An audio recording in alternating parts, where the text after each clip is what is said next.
Buenas noches, señoras y señoritas y otros amigos. Yo tengo mucho gusto en esta casa grande. And that's about as much as I learned before my maid went back to Guatemala to have our baby.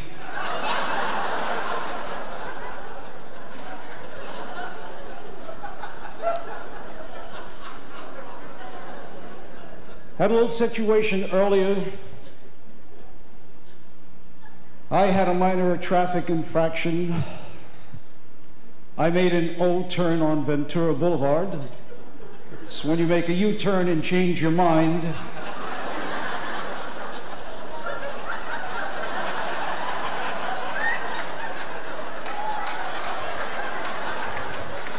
I was pulled over by the local gendarme, Michel. I was feeling a bit out of sorts. I guess one of my parasites must have been acting up.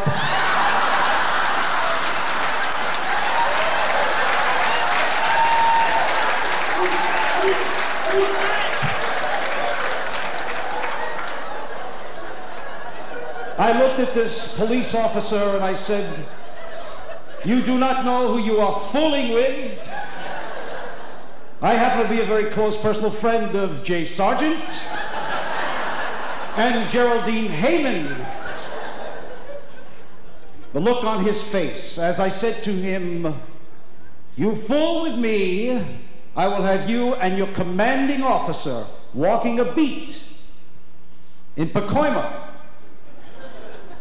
The look on his face as he leaned over and said, "Sir, would you mind lowering your window? I can't hear a word you're saying."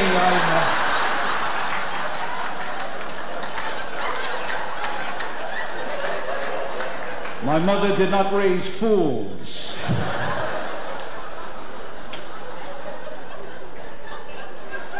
I'm originally from New York, and I got to tell you something, quite honestly, I miss New York. I miss New York because there was a sense of family and warmth that I have never found anywhere else in the world.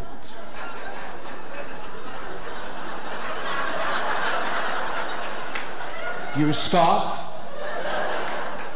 For example, any given morning, my grandmother and my grandfather would get up. Then my mother and father would get up. Then my Uncle Charlie and my Aunt Rose would get up. And my cousin Seymour and my cousin Ruth would get up. And my brother Murray and my brother Saul would get up. And before you knew it, I had that whole bed to myself. It was...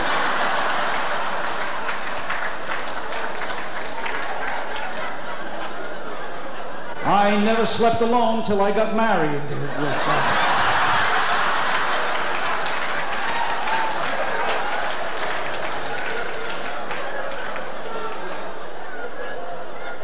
But my agent said, "Go west, young man. I'm staying here in the east." And so I moved to the Valley, Encino. I bought a $90,000 house for $485,000.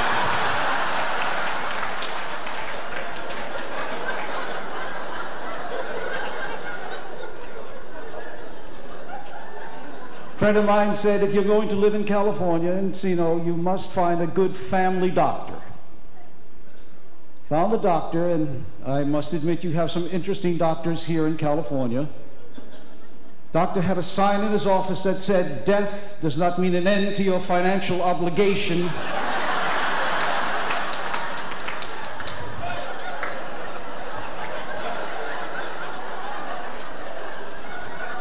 I have a question. Why is it when you go to see a doctor, you have a 2 o'clock appointment, you show up at a quarter of because you don't want to keep the almighty waiting?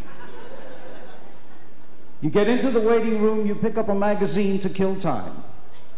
You leaf through the magazine, you say, "Oh my God, Lindbergh's child is missing."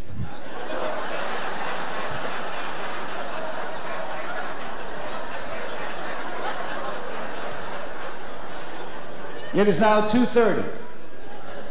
The nurse comes out and says, "Sir, will you follow me into the examining room?" You put down the magazine, you go into the examining room, you're there for 15 to 20 minutes.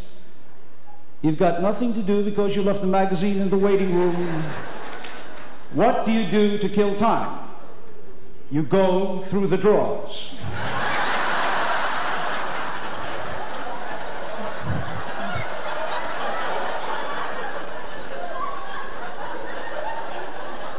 Oh, and you do things like take Band-Aids, cotton balls, souvenirs. That's all they are, souvenirs. It's like when you take sweet and low from the restaurant. Souvenirs. I made a huge mistake. The souvenirs I took were tubes of Vaseline and KY jelly. Now the doctor comes in and says, Mr. Garrett, since you're over 40, I have to check your prostate. He puts on that one plastic glove, goes to the drawer, and says,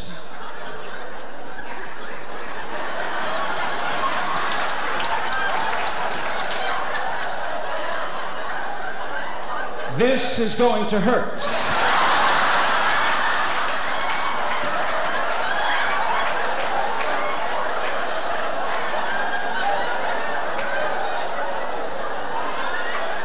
I said, why is that, doctor? He said, I can't find the tubes of Vaseline or KY jelly. I said, oh, God. Doctor, I just happened to bring some from home.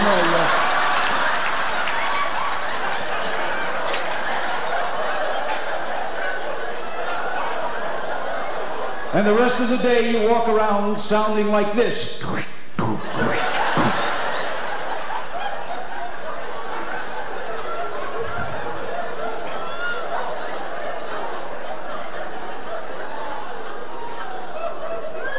There was a little lady, walked into the doctor's office, and she was quite bent over, walking with a tiny cane.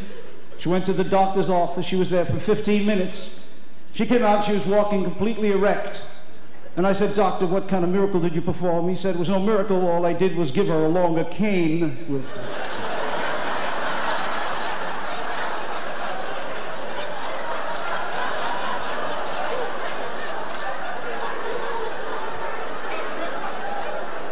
Just a few minutes ago, I went to call my wife, and she said, I'm having a problem. I said, what's wrong, honey? She said, I can't get the car started. I said, why is that? She said, the carburetor's wet. I said, how do you know the carburetor's wet? She said, the car's in the pool.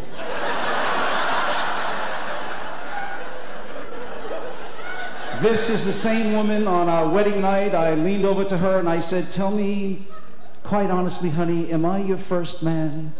And she said, why does every guy ask me the same goddamn question?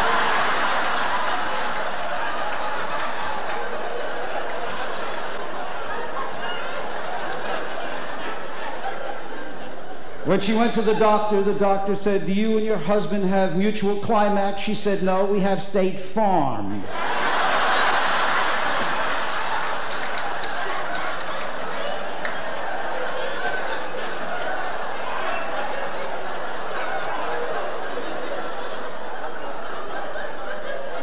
I have 2 children. My oldest boy, what does a 16-year-old have to have in California? A car. Let me preface this by saying my son is not the brightest kid in the world, but he's a nice kid. To give you an idea how smart he isn't, we were going to name him Otto so he'd only have 2 letters to remember. But we bought him a car. First 6 months, he put 90,000 miles on this car. Came to me and said, Dad, I want to sell the car. But nobody will buy it because it's got 90,000 miles on it. What should I do? I said, why don't you do what every honest, red-blooded American would do? Turn back the odometer. He did. 3 weeks later, I said, well, did you sell the car? He said, why should I sell it? It's only got 6,000 miles.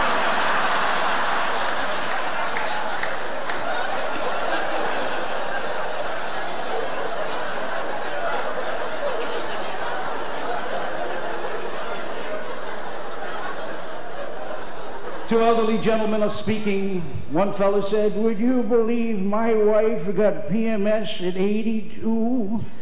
The other fellow says, big deal, I got AT&T at 75. PMS, 3 letters that strikes terror into every man's heart. Stands for Positively Maniac Syndrome.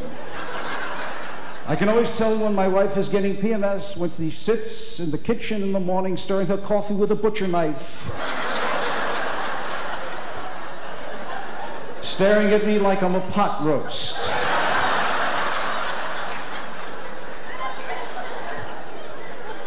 Now I am developing something with 3 letters. MPB. Male pattern balding. You can always tell when a man is losing his hair when he starts parting it lower and lower and lower and combs the 3 hairs over to one side. Balding in my family was a terrible curse. My Uncle Leo, completely bald, not a single hair on his head, worked in a shoe store as a sales clerk, a ladies' shoe store. He was putting a pair of shoes on a rather sizable young lady who had her head turned to the side. When she looked down, she saw Uncle Leo's bald head. She thought her knee was sticking out. She picked up her dress to cover what she thought was her knee.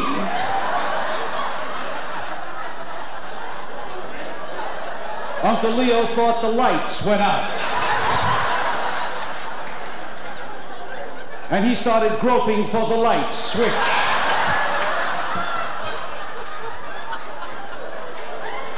His case comes up next Thursday.